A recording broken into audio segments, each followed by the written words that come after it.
बिस्मिल्लाहिर्रहमानिर्रहीम। अस्सलाम वालेकुम नाज़रीन, मैं हूं सैयद दानियाल और आप देख रहे हैं मेरा यूट्यूब चैनल।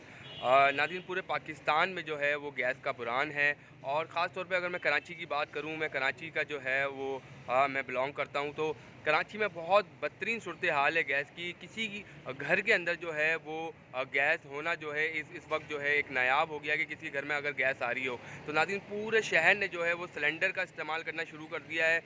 और रोज़ का कमाने वाला जो शख्स है वो किस तरीके से पूरा करेगा। और 500 रुपये दिहाड़ी वाला अगर 200-250 रुपये की अगर 1 किलो गैस ही डलवा देगा, 230 रुपये जो है वो गैस के जो है वो रेट चल रहे हैं। तो गरीब किस तरीके से सर्वाइव कर रहा है ये तो वो एक गरीब ही बेहतर जान सकता है। इसी हवाले से आज गैस के इशू के हवाले से हम बात करेंगे। सीनियर जर्नलिस्ट, वीडियो जर्नलिस्ट हमारे साथ मौजूद हैं, जुल्फ़िकार साहब। तो आइए इनसे बात करते हैं कि इसका सल्यूशन क्या है। अस्सलाम वालेकुम जुल्फ़ी भाई, खैरियत से हैं, ठीक ठाक हैं? वालेकुम अस्सलाम। शुक्रिया दानियाल भाई, आपने मौका दिया इस बात का। थोड़ा सा मैं इसको दूसरे अंदाज में चेंज करके इस पे आऊँगा कि बहरान, तो ये बात तो सबको पता है कि बहरान है, बड़ा शदीद बहरान है। देखें, कराची जो है ना, सिंध का कैपिटल सिटी है, ठीक है। अब मेरी बात को समझने की कोशिश करिएगा। 18वीं तरमीम के बाद गैस या कोयला या जो भी मादनियात निकलते हैं वो सूबे के राइट है, ठीक है। ओके। अब सारी गैस टोटल पाकिस्तान की जितनी भी निकल रही है उसमें से 72% सिंध में से निकल रही है, चाहे वो बदीन में से निकले या जोही दादू में से निकले या कादिरपुर में से निकले। तो उसको पहला हक सिंध के लोगों का है, चाहे वो कराची में रहता हो, चाहे वो हैदराबाद में रहता हो, चाहे वो शहरी इलाकों में रहते हो, देहाती इलाकों में रहते हो। पहले आप इनको फैसिलिटेट करेंगे, इंटरटेन करेंगे। ये कोई तुक नहीं बनती कि यहाँ के लोग सिलेंडर से गैस मंगा कर लें। अगर उस पर सब्सिडी होती है तो वो बाकी सूबे उसका लोड उठाएं। यहाँ वाले को 24 घंटे फुल पावर के साथ, फुल प्रेशर के साथ, सस्ते दामों, इससे सस्ते दामों गैस मिलनी चाहिए। ये हमारा आइन कहता है, ये हमारा कानून कहता है और पूरी दुनिया में यही तरीक़ाकार राइज है। लेकिन बदकिस्मती से उस पर अमल नहीं होता है। देखें, अब जो चीज़ जहाँ पर होती है वहाँ डेफिनेटली सस्ती होती है। अल्लाह ताला ने किसी के साथ नाइंसाफ़ी नहीं की है। अब मिसाल के तौर पे पंजाब में ज़राअत अच्छी होती है, वहाँ पे गोश्त सस्ता है, दूध सस्ता है या सब्ज़ियाँ सस्ती हैं, ठीक है। फिर शुमाली इलाका जाते हैं, वहाँ पे टूरिज़म ज़्यादा है, ठीक है, जो हमारे यहाँ पे नहीं है, सिंध के इलाकों में नहीं है या किसी भी वो चीज़ नहीं है। तो अल्लाह ताला ने अब जैसे कराची को पोर्ट दिया है, यहाँ मैदानी इलाका नहीं है, तो अल्लाह ताला ने एक बड़े अच्छे तरीके से, तो पोर्ट की कमाई मिसाल कराची का हक़ है। इसी तरह गैस जो यहाँ से निकल रही है सूबे का आके, यहाँ की इंडस्ट्री का आके, इंडस्ट्री यहाँ की चलाएं। अब ये बड़ी अजीब सी सूरत हाल है। छोटे छोटे कराची में घर है, अब वो सिलेंडर ख़रीदें तो बहुत महंगे पड़ते हैं। इतनी आमदनी है नहीं, बेरोज़गारी, महंगाई, बदहाली, और ना वो लकड़ियाँ जला सकते हैं, ना वो क्या कहते हैं कोई और उसका अल्टरनेटिव पे जा सकते हैं। देखिए, जिन मुल्कों में दुनिया में गैस नहीं है, कोई ऐसा नहीं है कि वहाँ पर कोई कोयला जला रहा है या वहाँ पर कोई लकड़ी पे खाना पकाता है, ऐसा बिल्कुल भी नहीं है।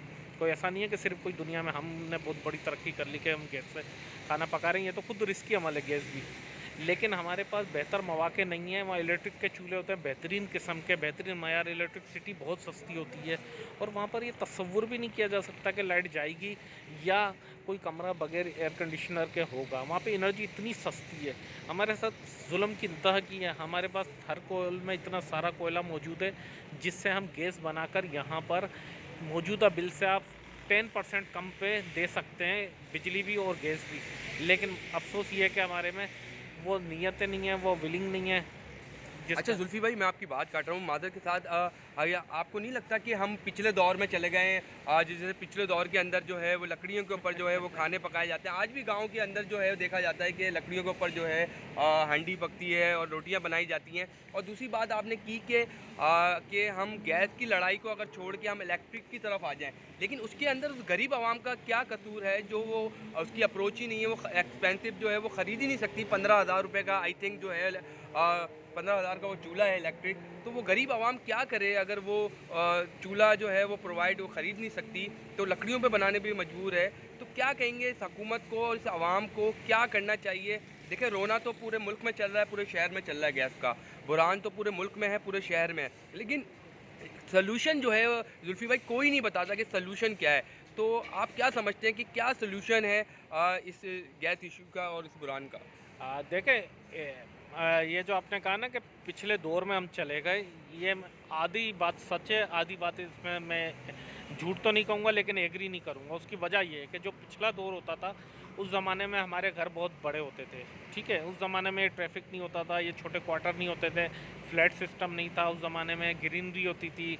और उस ज़माने का बिल्कुल एनवायरनमेंट जो है ना आज के माहौल से बिल्कुल डिफरेंट था, ठीक है। तो उस ज़माने में आप लकड़ी पका सकते थे, लकड़ी से जॉइंट फैमिली सिस्टम थी, कोई खाना पका रहा है, कोई, ठीक है ना, घर में ख़वातीन कोई क्या करे। अब तो कराची जैसे मॉडरेट सिटीज़ में तो ज़्यादातर ख़वातीन भी बाहर जॉब करती हैं, काम करती हैं, तो उनको फौरी तौर पर चीज़ चाहिए होती है। हम 2022 ख़त्म करने जा रहे हैं, ठीक है ना। इस दौर में ऐसा नहीं है कि हम लकड़ी की मिसाल दें या कोयले की मिसाल दें, पॉसिबल नहीं है। इलेक्ट्रिक चूल्हे महंगे हैं, इसमें कोई शक नहीं। ये हुकूमत की ज़िम्मेदारी है कि वो या तो किस्तों पर दे या गरीबों में फ्री में बांटें। आप देख लो, आप 300 गज तक का घर जिसका है उसको आप किस्तों पर दें, जिसका 120 गज तक का घर है उसको आप फ्री में दें चूल्हा, और इलेक्ट्रिसिटी का बिल भी कम करें, और वो 24 घंटे कम से कम यकीनी बनाएं।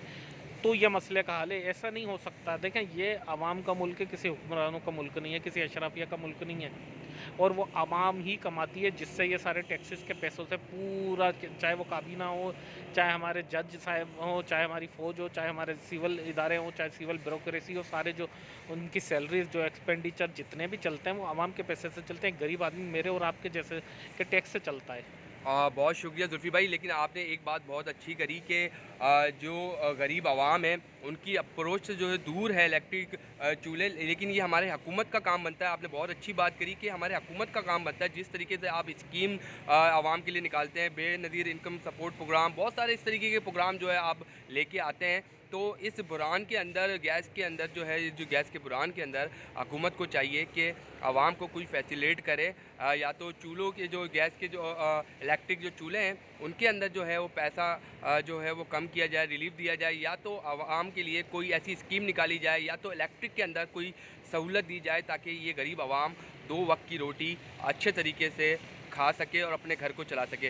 जी नाज़रीन, ये था आज का हमारा ब्लॉग, और जुल्फ़िकार भाई सीनियर वीडियो जर्नलिस्ट हमारे साथ मौजूद थे, जिन्होंने बताया कि मसले का हल जो है वो निकालना है, ना कि जो है इस बात को लेके चलना है कि गैस का बुरान है, गैस का बुरान है। तो गैस का